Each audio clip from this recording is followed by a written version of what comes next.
what are some of the things that you're not typically seeing included in a purchase agreement that you think should be? Of course, there's so many different moving parts. There's always something that falls off. I'd say I've been working with Witham now for about 4.5 years, and I'd say the first 2 or 3 years, the one item that was never addressed in an APA was paid time off to the employees. Seller has accumulated, maybe there's 100 employees, each with time in the bank to be able to take off. Buyer wants to honor that, but is it fair that the buyer has to have $100,000 in reserve for this future time off that these employees have earned? So that always ends up coming at the closing table. Hey, by the way, what's going to happen is usually the office manager, who's the one who thinks of it, says, hey, wait a minute, I have 2 weeks of paid time off coming to me. What's going to happen to that now? So fortunately, over time, I've seen that has been addressed in most APAs. Now it's decided that the seller's going to pay out all the time off before the close, or they're going to credit the buyer, so the buyer will have that money available for the time that's been earned under the seller's watch.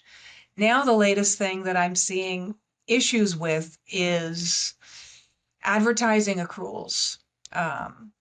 When you have co-op funds that are earned on cars, how is that transferring over? If the seller has $50,000 in co-op funds and the intention of the transaction is to make the buyer whole on all the inventory as if they originally received these vehicles from the factory, how do we handle the transfer of co-op?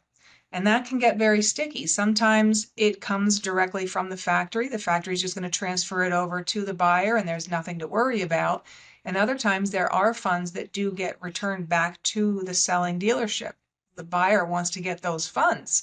So I really wish this could be hammered out more clearly in the agreement, the purchase agreement, in what's going to happen with those advertising dollars. Similarly, if there are any of these, like what I referred to earlier in the quarterly programs, there's a payout for whatever reason. Sometimes it's image compliance is what it's tied to, but it's still a 7-year contract, and that will be honored carrying on to the incoming dealer.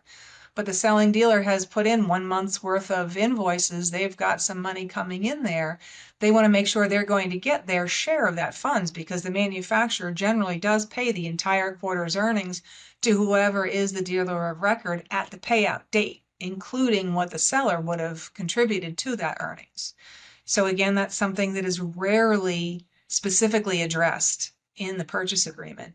But especially if I'm working for the seller, I want to make sure that my client is going to get their third, because that can be significant, six-figure dollars, even just for 1 month's participation. So these are things, again, I wish would be hammered into the agreement. And as they come up consistently, time and time again, as incentive programs are getting creative again, since the 2021, 22, we really didn't see a whole lot of factory incentive money flying around.